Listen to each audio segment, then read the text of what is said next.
ବାରିପଦାରେ ପହଞ୍ଚିବା ପରଦିନ ସକାଳୁ ସକାଳୁ ଛାତ ଉପରୁ ଆମର ଏଇ ବାଗାନର ଅବସ୍ଥା। ଏତେ ଗଛ ହେଇଛି, କଣ୍ଟିନ୍ୟୁଅସ୍ ବର୍ଷା ହେଉଛି ସେ ରଜ ଦିନଠୁ ବା ରଜ ଆଗଠୁ। ଆଉ ସେ ବର୍ଷାରେ ପୁରା ଆମ ଗାର୍ଡ଼େନଟା ଜଙ୍ଗଲ ହେଇଯାଇଛି। ଏପଟେ ରିଷି ବାହାରି ପଡ଼ିଛି ମୋ ସ୍କୁଟି ନେଇକି ଚଲେଇବା ପାଇଁ ଯିବ ବୋଲି ପ୍ଲାନ୍ କରିଥିଲା, କିନ୍ତୁ ଏତେ ଦିନରୁ ରହିଯାଇଛି। ଆଉ ଏବେ ତ ବାବା ବି ଚଲାଉନାହାନ୍ତି ସ୍କୁଟି, ସେଥିପାଇଁ ବସିଯାଇଛି ବୋଧେ ବ୍ୟାଟେରୀଟା କି କ'ଣ, ବ୍ୟାଟେରୀ ବସାଯାଇଛି। ଆଉ ଡକା ହେଉଛି ଏବେ ମିସ୍ତ୍ରୀକୁ। ସେ ଆସିବ, ରିପେୟାର କରିବ, ତାପରେ ଯାଇକିନା ଚଲା ହେବ।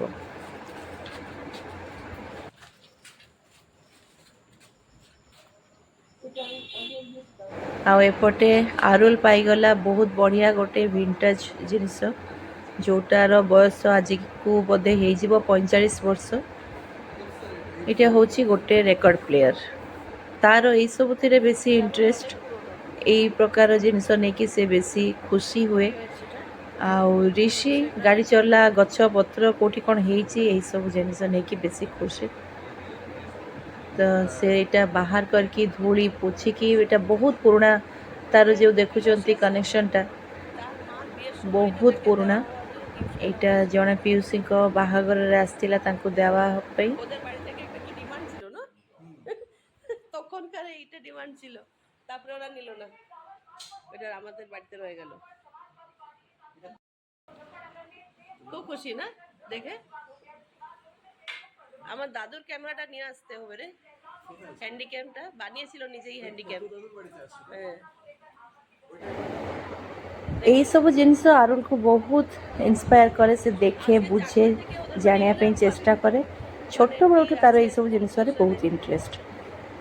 ଆଗରୁ ଯେତେବେଳେ ଛୋଟବେଳେ ଯାଉଥିଲେ ସେତେବେଳେ ତ ବୁଝୁନଥିଲେ, ଏବେ ଟିକେ ବୟସ ହେଲା, ଏବେ ବୁଝିବାର ଏଜ୍ ହେଇଛି, ସେଥିପାଇଁ ସେମାନେ ବୁଝିପାରୁଛନ୍ତି ଯେ କେଉଁଟା କେମିତି କାମ ଦେବ, କୁହାର ଭ୍ୟାଲ୍ୟୁ କେତେ। ଏବେ ଏଇଟା ତ ବହୁତ ପୁରୁଣା ଜିନିଷ। ସେମିତି ମୋ ଅଜା ହାତ ବନେଇଥିବା ହ୍ୟାଣ୍ଡିକ୍ୟାମ୍, ମୁଁ ତାକୁ ସେୟା କହୁଛି କି ସେ କ୍ୟାମେରାଟା ମୁଁ ନେଇ ଆସିବି, ତୁ ଦେଖିବୁ।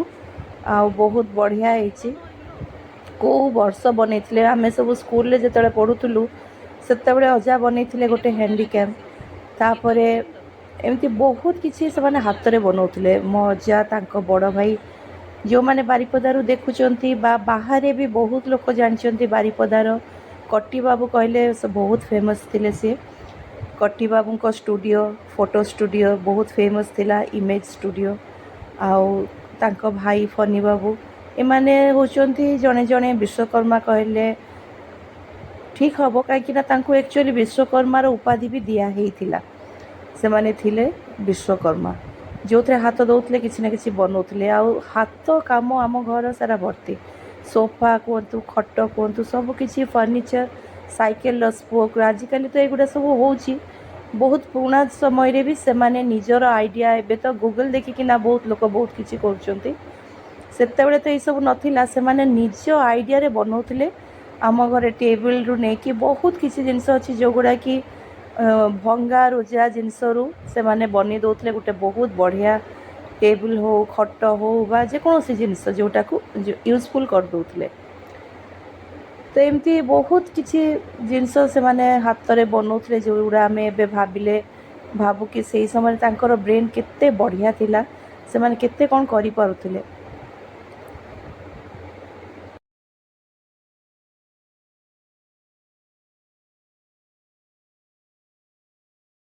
ମୁଁ ଏମିତିକି ଗପ ବି ଶୁଣିଛି, ବାରିପଦାରେ ମୋର ଅଜାଙ୍କର ବଡ଼ ଭାଇଙ୍କ ପୁଅ ଯିଏ ଥିଲେ, ଆମେ ଜାଣିଥିଲୁ ତାଙ୍କୁ ପିଣ୍ଟୁ ମାମୁଁ ବୋଲି। ସିଏ ଜନ୍ମରୁ ଅନ୍ଧ ଥିଲେ, କିନ୍ତୁ ତାଙ୍କୁ ରାଉରକେଲା ଷ୍ଟିଲ୍ ପ୍ଲାଣ୍ଟରେ ଜବ୍ ଦିଆହେଇଥିଲା ସ୍ପେଶିଆଲି ଏଥିପାଇଁ ଯେ ସେ ଅନ୍ଧ ହେଇକି ବି କି ଶୁଦ୍ଧ ସାଉଣ୍ଡରୁ ଜାଣି ଦେଉଥିଲେ ଯେ ଗାଡ଼ିର କେଉଁ ପାର୍ଟସଟା ଖରାପ ଅଛି।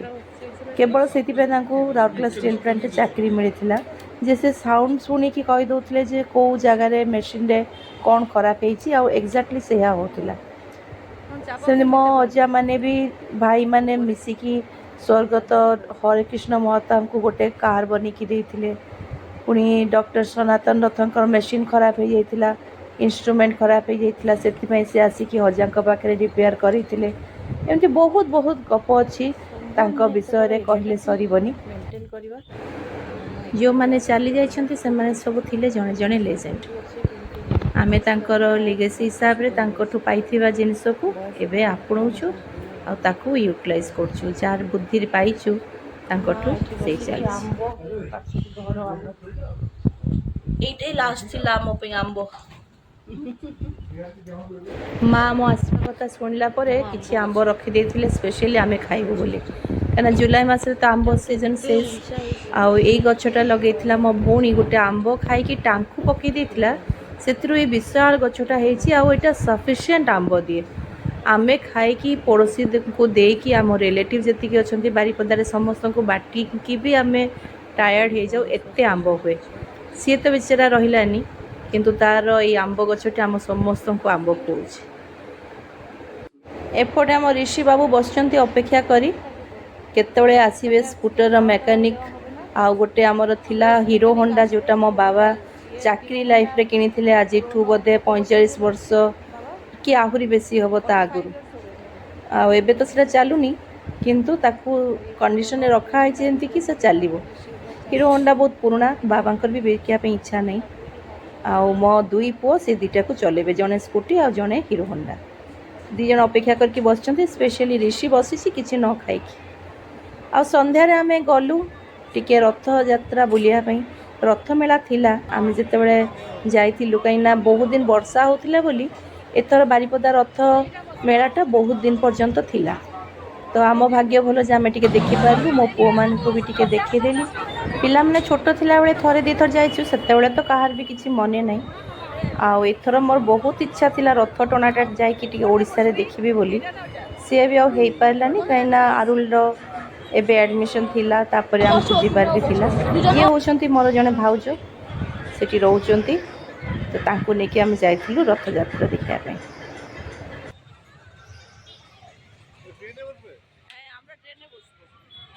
ଏଥିରେ ଆରୁଲ ରିଷି ଗଲେ এই ରାଇଡ଼୍ରେ, କିନ୍ତୁ ଆମେ ଆଉ ଯାଇନୁ।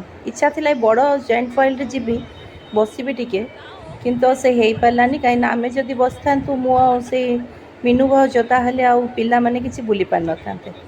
ସେଥିପାଇଁ ଶୀଘ୍ର ଶୀଘ୍ର ସେଠୁ ପୁଣି ପଳେଇ ଆସିଲୁ। ଆଉ ସେ ମେଳା ସାମ୍ନାରେ ମୋର କଲେଜ, ଏଠି MPC କଲେଜ।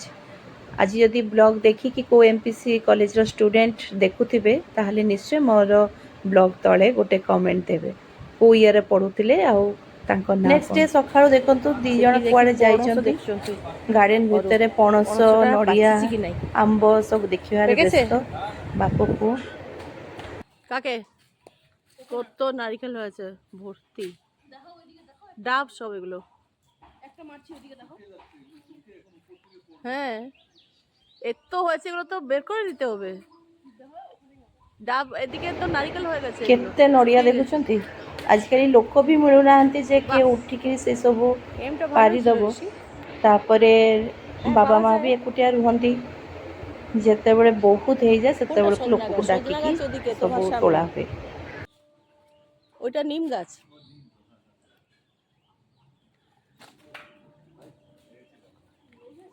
এগুলো নারকেল গাছ, আর ওদিকে নিম গাছ, ওইটা নিম গাছ।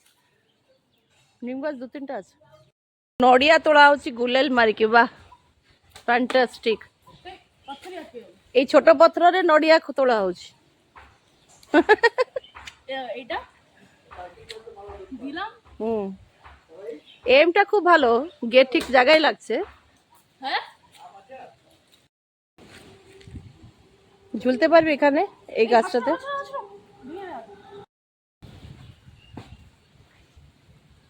এটা কি করলা গছ না?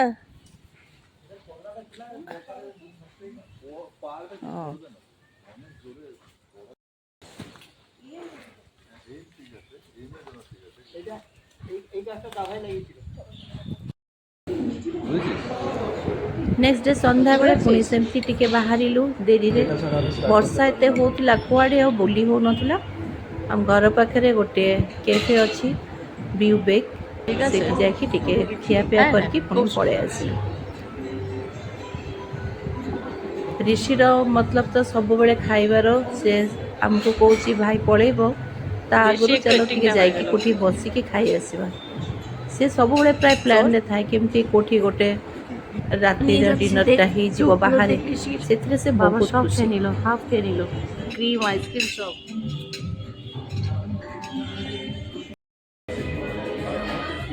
ଆସିଛି কি সুন্দর লাগছে না গাড়ি টাড়ি নিয়ে লোকটাকে হ্যাঁ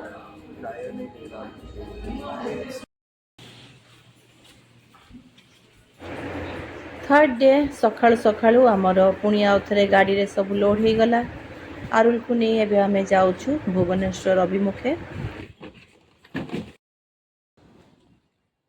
रेडी भुवनेश्वर যাওয়ার জন্য সব রেডি হয়ে গেছে কাই অরুল পিঙ্কটা थिला এত সুন্দর লাগছে আগরু আহুরি গার্ডেনটা বহুত সুন্দর थिला ফুল বহুত ভর্তি थिला एबे वर्षा सांग को ऊपर घरे आमर किछि काम होउची किछि कंस्ट्रक्शन चलीची पुणी सेति पई आहुरी घरर गार्डनटा पूरा नष्ट हो जाइछि गोटे आड़ को बाली सीमेंट सब पड़थिबारु बहुत फूल गछ नष्ट हो जाइछि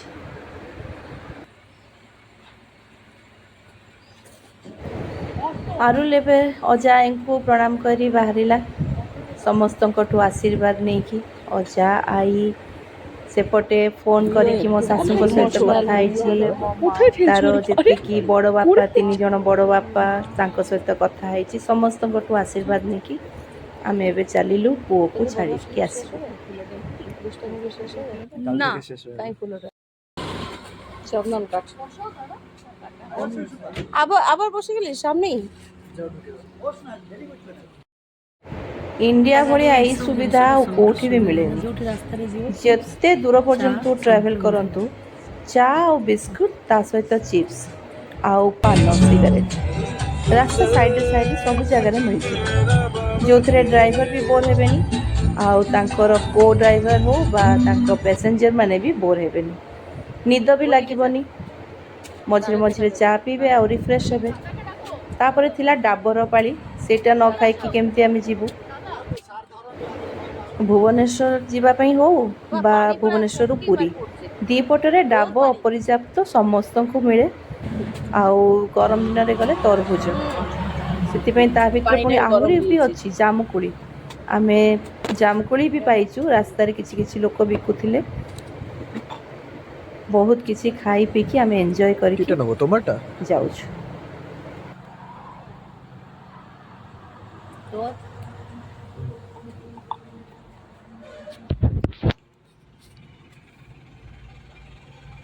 কত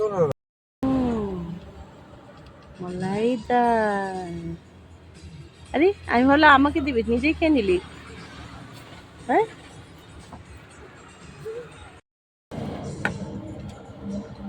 ও ইস